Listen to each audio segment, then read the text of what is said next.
the Senate passed legislation this week that's going to repeal protections that had been put in place with the Dodd-Frank Act. This move is going to leave us vulnerable. Even more criminal activity is going to take place with America's biggest bank. Now, Peter, this is right up your alley. Right. After the first theft by the big banks, they stole gazillions of dollars from the American public.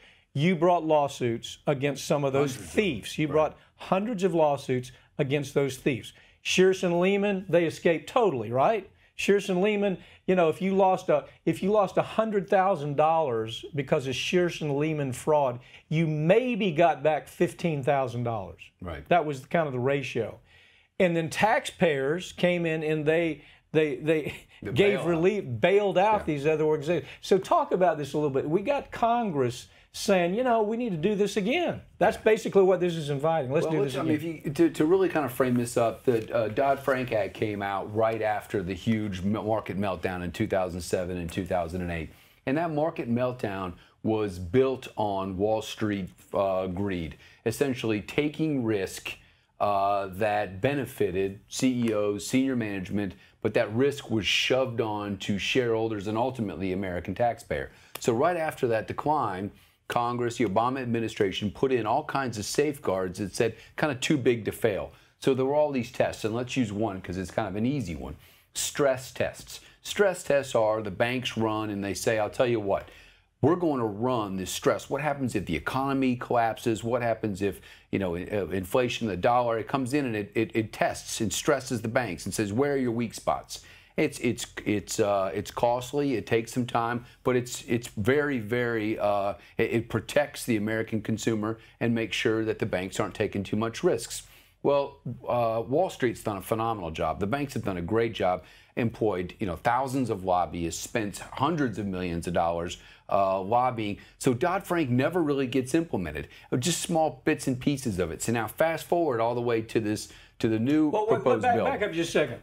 People don't even realize it. They think Dodd-Frank is out there, but no, Wall Street has they've stopped it at every turn. Oh, yeah.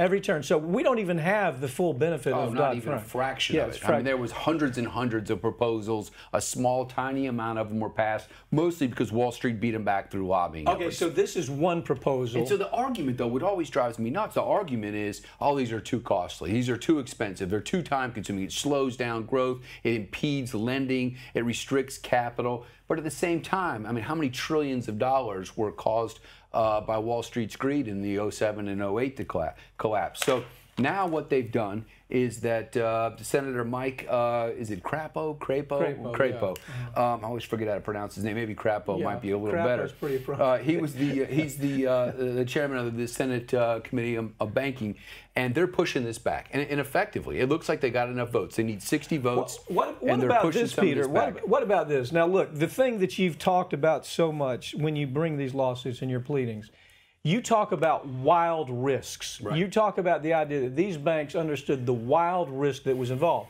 But the risk, taking those wild risks, put so much money in their pocket, and at the end of the day, after they lost all the money, sheer incompetence and greed. There's no other reason. They were incompetent fools along with being greedy fools. So after they lose this money, the taxpayers come in, they bail them out, and they get to keep all the money they made. The CEOs keep every little dime. There's a second part to this that really bothers me.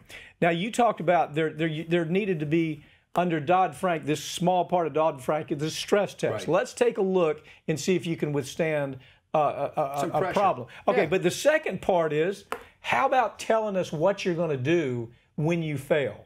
This idea of sell-off and liquidation. Mm-hmm. There was some protection there too, wasn't there? Absolutely.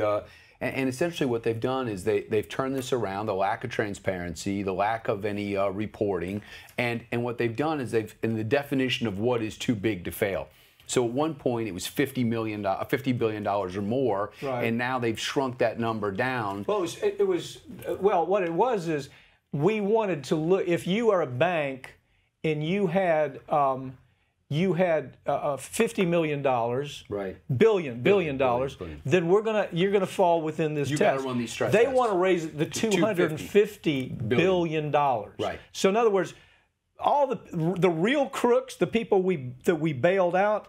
If you look at this, the real crooks, whether it's BB&T, SunTrust, American Express, those people.